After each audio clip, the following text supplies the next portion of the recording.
ரமண மகரிஷியின் போதனையின்படி மனித துன்பங்களுக்கு எல்லாம் ஒரே ஒரு மூலமும் விடுதலைக்கு ஒரே வழியும் உள்ளது. அது நான் என்ற எண்ணத்தை அதன் மூலமாகிய இதயம் என்னும் மையத்திற்கே திருப்பி அனுப்புவதாகும். நம் அன்றாட அனுபவத்தின் மையத்தில் நான் என்னும் உணர்வு இருக்கிறது. நான் சாப்பிடுகிறேன், நான் களைத்துவிட்டேன் என்று சொல்கிறோம்.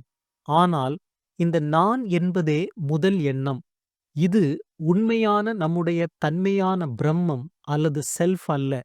இது உடலுடன் தூய உணர்வை இணைக்கும் ஒரு கற்பனை பாலம் மட்டுமே. இதையே அகம் விருத்தி என்கிறார் ரமணர். இந்த கற்பனை நான் எங்கிருந்து உதிக்கிறதோ அங்கேயே அதை திருப்பி அனுப்புவதே மூலத்துக்கு திரும்புதல். இங்கே குறிப்பிடும் இருதயம் என்பது இடது பக்கம் இரத்தத்தை பம்ப் செய்யும் உடல் இதயம் அல்ல. இருதயம் என்ற வடமொழிச் சொல்லின் பொருள் இதுதான் மையம் என்பதாகும். இது ஆன்மாவின் இருப்பிடம். ரமணர் பெரும்பாலும் மார்பின் வலது பக்கத்தை இந்த ஆன்மீக இதய மையத்தின் இருப்பிடமாக குறிப்பிடுகிறார். நான் என்று சொல்லும்போது ஒருவர் உள்ளுணர்வாக தன் மார்பின் வலது பக்கத்தை தான் சுட்டி காட்டுவார். ஆனால் உண்மையில் இந்த இதயம் உடலுக்குள் இல்லை, மாறாக உடல் இந்த இதயத்திற்குள் தான் இருக்கிறது என்றும் விளக்குவார். பயிற்சியாளருக்கு கவனம் செலுத்த வசதியாக மட்டுமே இந்த உடல் இருப்பிடத்தை ஒரு கைப்பிடிச் சுவர் போல அவர் பயன்படுத்திக் கொள்கிறார். இந்த பயணத்திற்கான முக்கிய வழிமுறை சுய விசாரணை. இது மந்திரம் அல்லது அறிவு விளையாட்டு அல்ல. நான் யார் என்பதை ஆராயும் ஒரு சோதனை. எந்த எண்ணம் எழுந்தாலும் அதை பின்தொடர வேண்டாம், தடுக்கவும் வேண்டாம். மாறாக இந்த எண்ணம் யாருக்கு வந்தது என்று கேளுங்கள். உடனே பதில் எனக்கு என்று வரும். பிறகு நான் யார் என்ற கேள்வியை எழுப்புங்கள். இந்த கேள்வி எண்ணத்தின் பொருளிலிருந்து கவனத்தை எண்ணத்தின் அதிபதியாகிய நான் என்ற உணர்வுக்கே மாற்றுகிறது.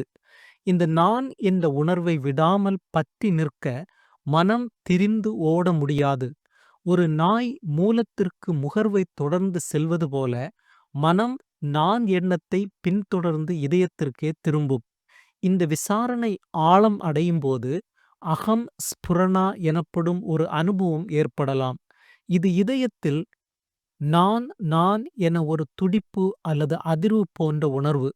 இது தற்போதைய நான் அல்ல, இது தூய்மையான வரையறுக்கப்படாத இருப்பு என்ற உணர்வு. இது இன்னும் இறுதி அனுபவம் அல்ல, ஆனால் அதற்கான வாயில் என்று கருதலாம். ஹிருதயமே தொடக்கமும் முடிவுமாகும். தூக்கத்தில் மனம் இதயத்திற்கு திரும்புகிறது, அதனால்தான் புத்துணர்ச்சி அடைகிறோம். ஆனால் அது அஞ்ஞானத்தில் திரும்புவது. ஞானம் திரும்பும்போது அதுவே சமாதி அல்லது உண்மையான அறிவு. மனம் இதயத்தில் முற்றிலுமாக கலந்த பிறகு உணர்வுக்கும் உடலுக்கும் இடையே உள்ள கணு அறுந்துவிடும். பிறகு செயல்படும் போதும் அந்த இதய நிலையில் இயல்பாகவே நிலைத்திருக்க முடியும். இதயத்தில் தங்குவதால் ஒருவர் சாதாரண வாழ்க்கையை விட்டு வெளியேற வேண்டியதில்லை. ரமணரே ஒரு ஆசிரமத்தை நிர்வகித்து சமையல் செய்து ஆயிரக்கணக்கானோரோடு பழகினார்.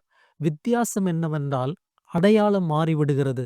மனம் இதயத்தில் மையமாக இருக்கும்போது செய்பவன் நான் என்னும் உணர்வு மறைந்து உடல் அதன் விதிப்படி செயல்படுவதாகவும் நீ மௌன சாட்சியாக இருப்பதாகவும் உணர்வு ஏற்படும்.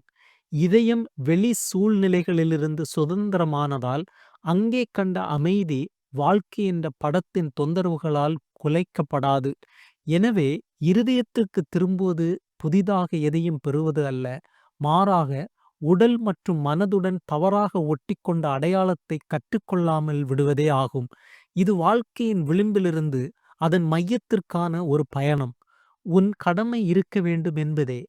அப்படி இப்படி இருக்க வேண்டும் அல்ல, நான் அவனே என்பதே முழு உண்மையையும் சுருக்கி கூறுகிறது. வழி என்னவென்றால் அமைதியாயிரு என்பதே என்று ரமணர் கூறினார். மூலத்திற்கு திரும்பும்போது தனிப்பட்ட நான் கரைந்து முடிவில்லா நித்தியமான ஹிருதயமே ஒரு உண்மையான பிரபஞ்சமாக எஞ்சி நிற்கும்.